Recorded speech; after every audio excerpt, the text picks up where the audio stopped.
Hello మాలా. అక్క, ఇంట్లో gas వాసన వస్తుంది. నాకు చాలా భయంగా ఉంది అక్క. ఏం చేయాలని తెలియట్లేదక్క. ఇంట్లో నేను మా పాప అయ్యో. మాత్రమే ఉన్నాం. నేను 15 నిమిషాలు అక్కడికి వస్తున్నాను. భయపడుకో, వచ్చేస్తున్నాను. వెంటనే 1906 కి ఫోన్ చేసి గ్యాస్ లీక్ అవుతుందని చెప్పి మీ అడ్రస్ ఇవ్వు. సరే అక్క. 1906. నేను 10 నిమిషాల్లో అక్కడ ఉంటాను. నువ్వు బయటకు వచ్చేసి నించో.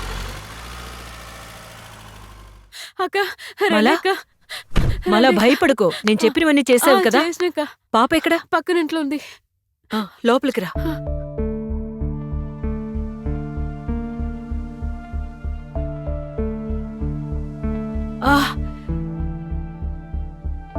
రెగ్యులేటర్ ఆఫ్ చేయకుండా ఉంచేశావు. భయంలో మర్చిపోయినానక్క.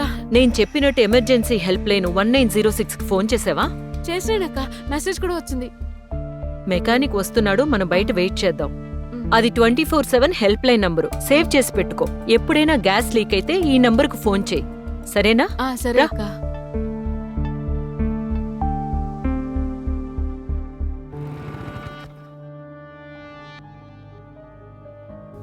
మేడం, నేను ఇండియన్ గ్యాస్ మెకానిక్ని.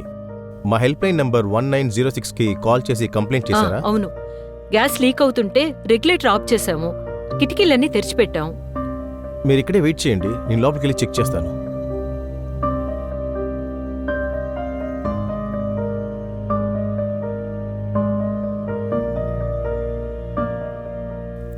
మేడం, ఒక ముఖ్యమైన విషయం, స్టవ్ని నేల మీద పెట్టకూడదు. స్టవ్ ఎప్పుడు సిలిండర్ కంటే ఎత్తులోనే ఉండాలి.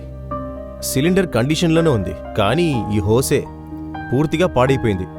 ఇదిగో ఇటువైపు మీరు చూసుకోలేదు, అందుకే గ్యాస్ లీక్ అయింది. చాలా సంవత్సరాలుగా హోస్ మార్చకుండా ఉంచారనుకుంటా. అదీ కాకుండా ఇది డూప్లికేట్ హోస్. నేను దాన్ని సురక్షా హౌస్తో రీప్లేస్ చేశాను. ఎప్పుడూ సురక్షా హోస్నే ఉపయోగించండి, అది సేఫ్గా ఉంటుంది. అది ఎల్పీజీ సేఫ్టీ కోసం డిజైన్ చేసి సర్టిఫై చేయబడింది. 5 సంవత్సరాలకోసారి మారుస్తూ ఉండాలి. దీనిపైన డ్యూ డేట్ ఉంటుంది. ఇది ఎప్పుడూ మీ డిస్ట్రిబ్యూటర్ దగ్గర అందుబాటులో ఉంటుంది. సరే, నా పని పూర్తయింది, నేను వెళ్తాను మేడం. ఇకపై గ్యాస్ లీక్ అవుతే ఏం చేయాలో తెలుసు కదా? తెలుసన్నా. మీ ఫోన్లో ఎస్ఏసీ నెంబర్ వచ్చి ఉంటుంది, కొంచెం చెప్పండి మేడం. 270198. ఓకే, నేను వెళ్ళొస్తాను. సరే అన్నా.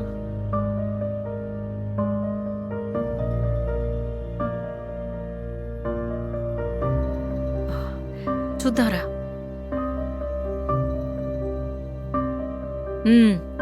వాసన రావట్లేదు. ఇప్పుడు ముందు నువ్వు చేయాల్సిందేమిటి తెలుసా? ఈ స్టవ్ బల్ల మీద పెట్టు. తర్వాత ఈ పూజ సామాన్లని ఇంకొక రూమ్కి మార్చిపెట్టే. అంతకంటే ముందు మీ బాబుని తీసుకురా, నేను చూడలేదు. ఒక్క నిమిషం అక్క.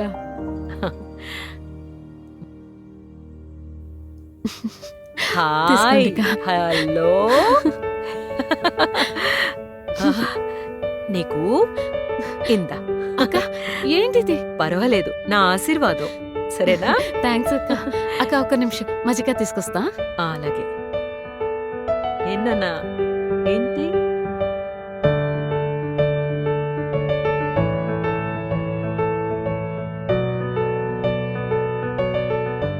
ఎల్పీజీ ఉపయోగస్తులకు కొన్ని విషయాలు చెప్తాను. ప్రతిసారి సిలిండర్ కొనేటప్పుడు వెయిట్ చూడండి, అలాగే లీకేజ్ ఉందా అని చెక్ చేసి తీసుకోండి. మీ పనైపోయిన తర్వాత రెగ్యులేటర్ ఆఫ్ చేయడం మరవకండి. మీ సేఫ్టీ కోసం సురక్షా హోస్ తప్పకుండా యూజ్ చేయండి. దాన్ని 5 సంవత్సరాలకు ఒకసారి మార్చడం మంచిది. మీ సిలిండర్ లీక్ అయినప్పుడు కానీ, లేకపోతే ఇంకేదైనా ప్రాబ్లం వచ్చినప్పుడు కానీ వెంటనే ఎల్పీజీ ఎమర్జెన్సీ హెల్ప్ లైన్ 1906 కి ఫోన్ చేయండి. మర్చిపోవద్దు, 1906.